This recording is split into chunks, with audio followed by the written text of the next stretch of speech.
The Psychology of Money, Lesson 12 Surprise. History is the study of change, ironically used as a map of future.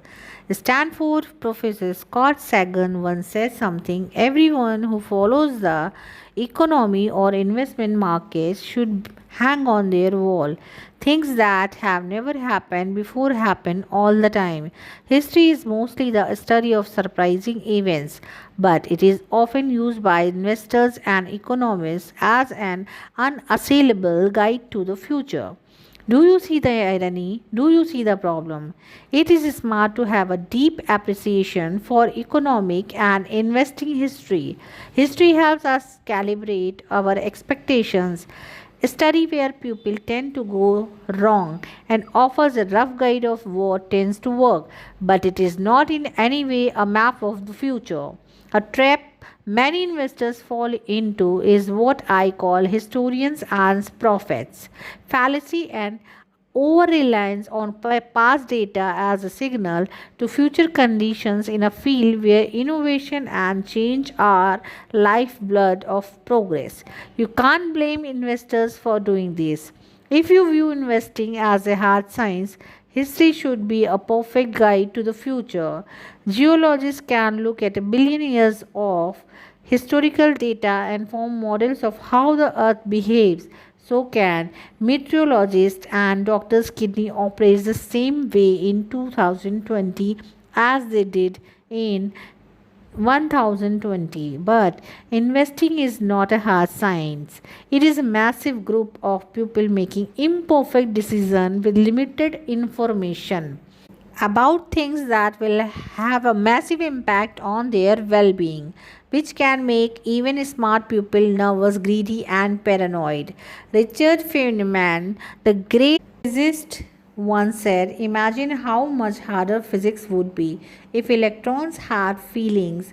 Well, investors have feelings, quite a few of them. That is why it is hard to predict what they will do next based solely on what they did in the past.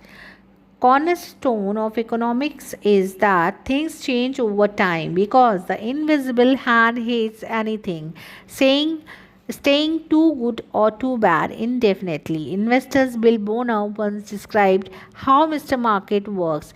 He's got a capitalism at work t-shirt on and a sledgehammer in his hand.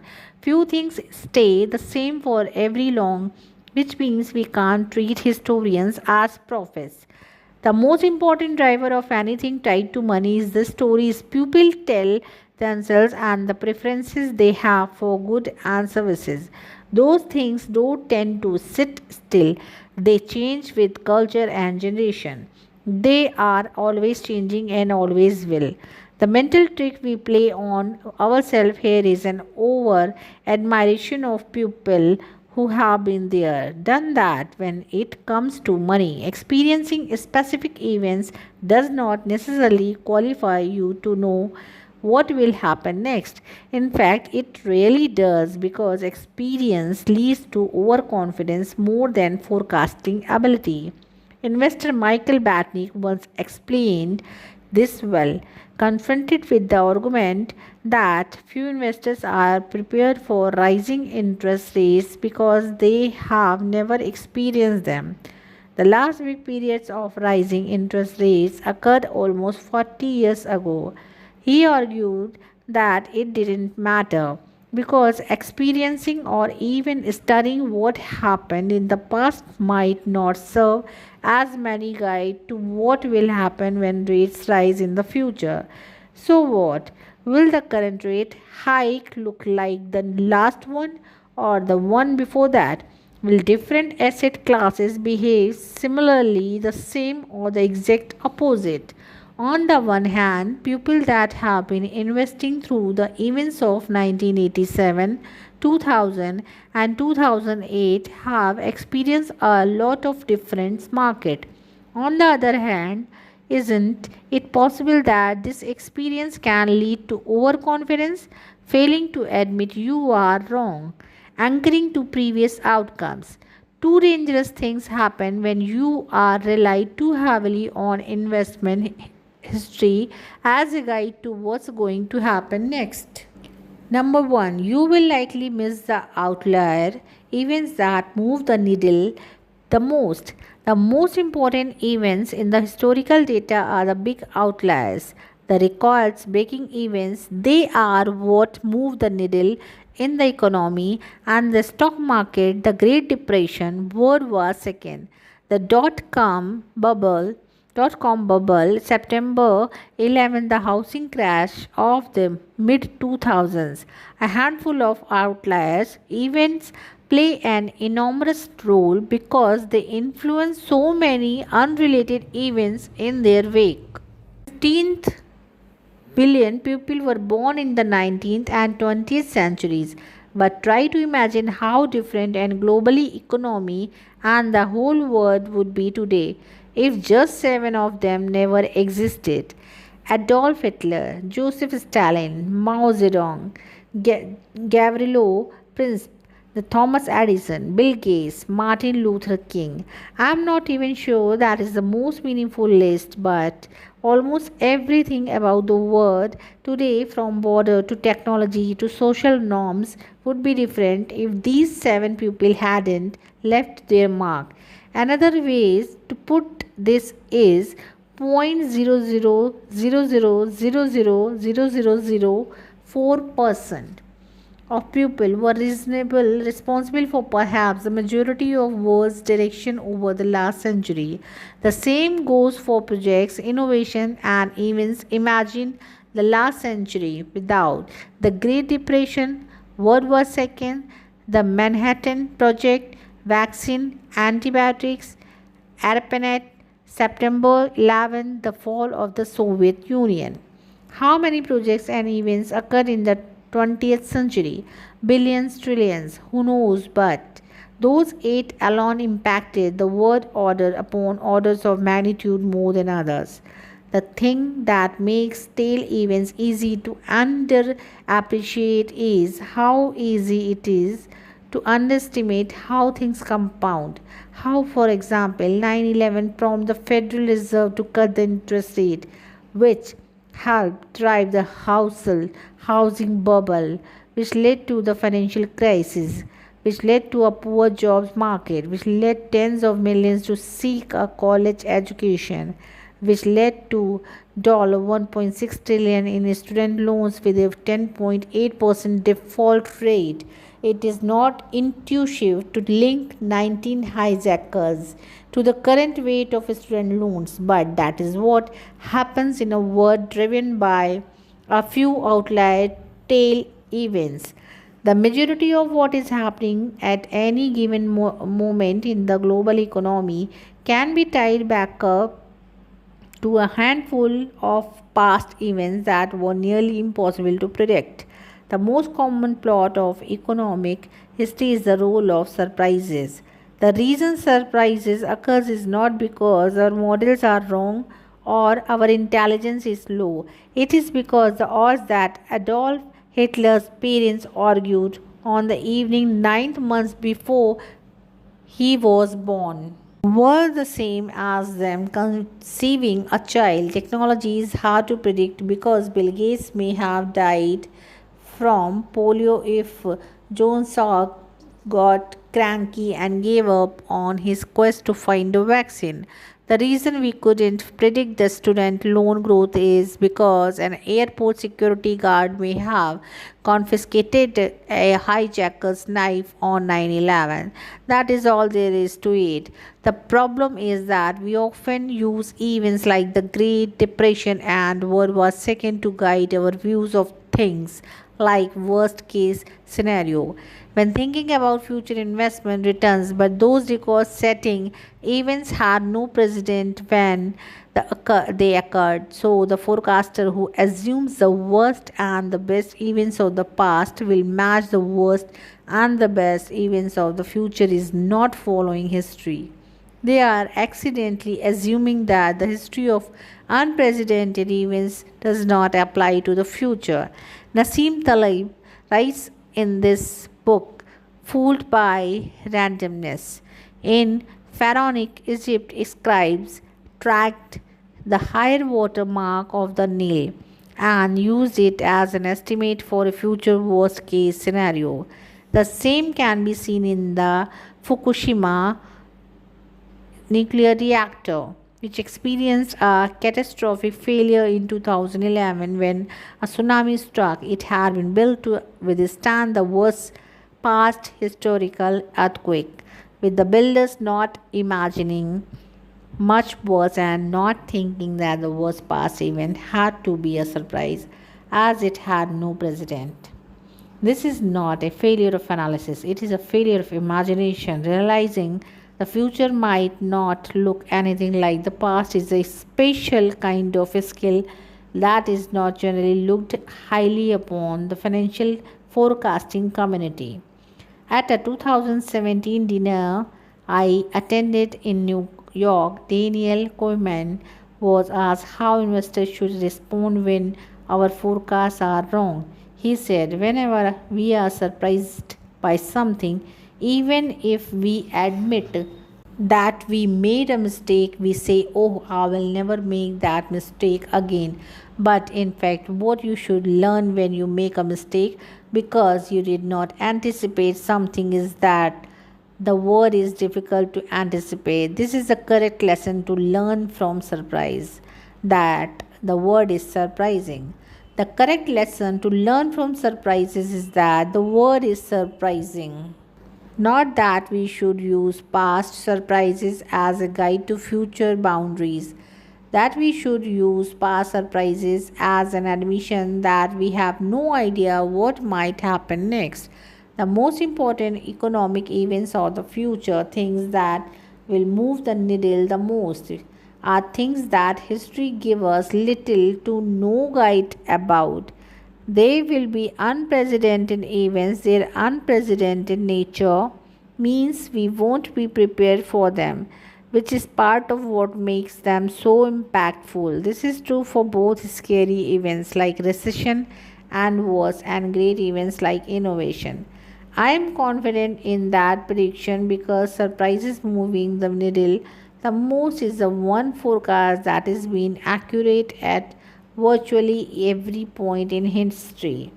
His number second, history can be a misleading guide to the future of the economy and stock market because it doesn't account for structural changes that are relevant to today's world. Consider a few big ones.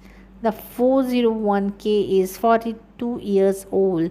The Roth IRA is younger, created in the 1990s. So, personal financial advice and analysis about how Americans save for retirement today is not directly comparable to what made sense just a generation ago. We have new options, things change. Or take venture capital, it is barely existed 25 years ago. There are signal venture capital funds today that are larger than the entire industry was a generation ago. In this memorial, like Nike founder Phil Knight wrote about his early days in business, there was no such thing as venture capital. An aspiring young entrepreneur had very few places to turn, and those places were all guarded by risk averse gatekeepers with zero imagination, in other words, bankers. What this means, in effect, is that all historical data going back just a few decades about how startups are financed is out of date. What we know about investment cycles and startup failures rate is not a deep base of history to learn from, because the way companies are funded toward today is such a new historical paradigm. Or take public markets. The S&P 500 did not include financial stocks until 1976. Today, financials makes up 16% of the index. Technology stocks were virtually non-existent 50 years ago. Today, they are more than a fifth of the index.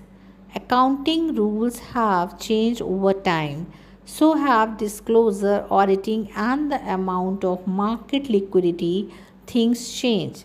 The time between US recessions has changed dramatically over the last 150 years.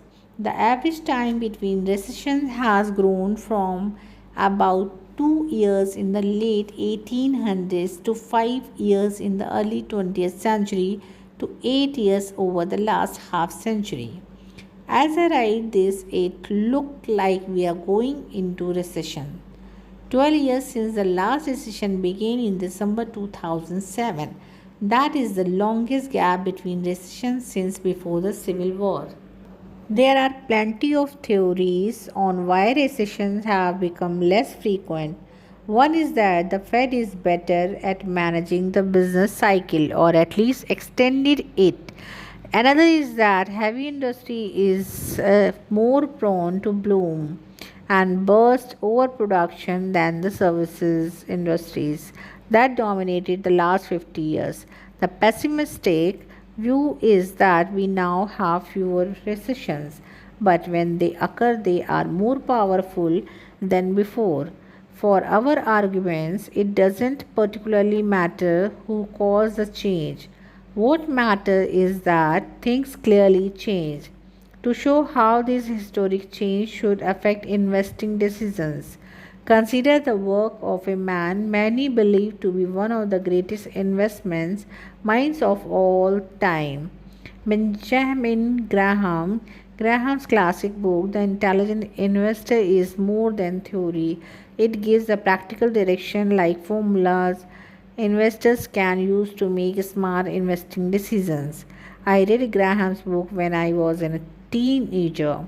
Learning about investing for the first time, the formulas presented in the book was appealing to me because they were literally step by step instructions on how to get rich. Just follow the instruction. It seems too easy, but something becomes clear when you trying applying some of these formula. Few of them actually work. Graham advocated purchasing stocks trading for less than their net working assets, basically cash in the bank minus on debt. This sounds great, but few stocks actually trade that cheaply anymore, other than, say, a penny stock accused of accounting fraud. One of the Graham's criteria instructs conservative investors to avoid stocks trading for more than 1.5 times book value. If you followed this rule over the last decades, you would have owned almost nothing but insurance and bank stocks. There is no world where that is okay. The Intelligent Investor is one of the greatest investing books of all time, but I don't know a single investor who has done well implementing Graham's published formulas. The book is full of wisdom, perhaps more than any other investment book ever published. But as a how to guide, it is questionable at best. What happened? Was Graham a showman who sounded good but whose advice did not work? Not at all. He was a wildly successful investor himself, but he was practical and he was a true contrarian. He was not so wedded to investing ideas that he would stick with them when too many other investors caught onto those theories, making them so popular as to render their potential useless. Jason Zweig, who annotated a later version of Graham's book, once wrote, Graham was constantly experiencing and retesting his assumptions and seeking out what works, not what worked yesterday, but what works today. In each revised edition of Intelligent Investor, Graham discarded the formulas of presented in the previous edition and replaced them with new ones, declaring in a sense that those do not work anymore or they do not work as well as they used to. These are the formulas that seems to work better now.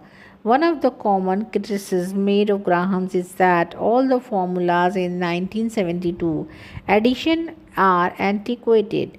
The only proper response to this criticism is to say, of course, they are the ones he used to replace the formula in 1965 edition, which replaced the formulas in the 1954 edition, which in turn replaced the ones from 1949 edition, which were used to augment the original formulas that he presented in security analysis in 1934.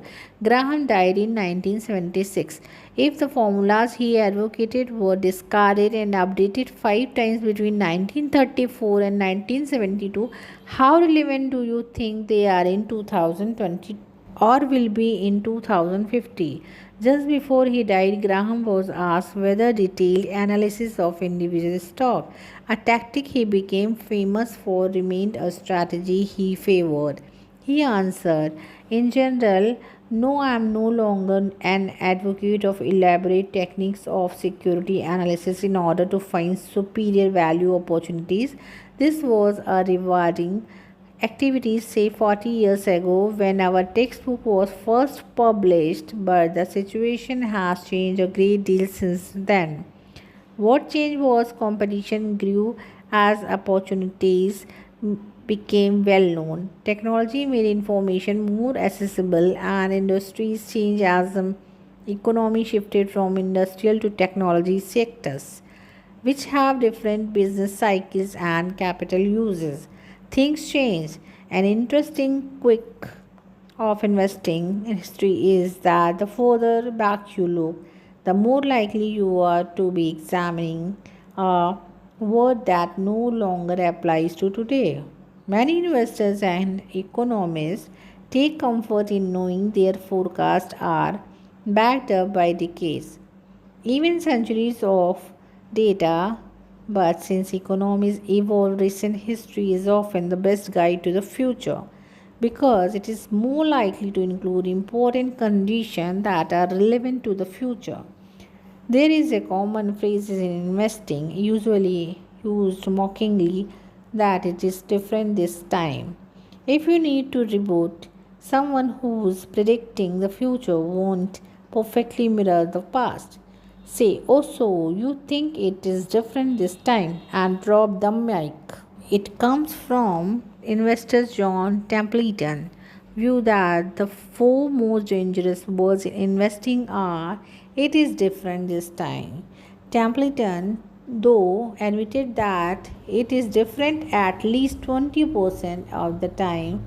The word changes, of course, it does, and those changes are what that matter most over time. Michael Batnick put it, the 12 most dangerous words in investing are four most dangerous words in investing are it is different this time. That does not mean we should ignore history when thinking about money, but there is an important nuance. The further back in history you look, the more general your takeaways should be. General things like pupils' relationship to greed and fear, how they behave under stress, and how they respond to incentives tend to be stable in time. The history of money is useful for that kind of stuff. But specific trends, specific trades, specific sectors, specific casual relationship about markets and what people should do with their money are always an example of evolution in progress.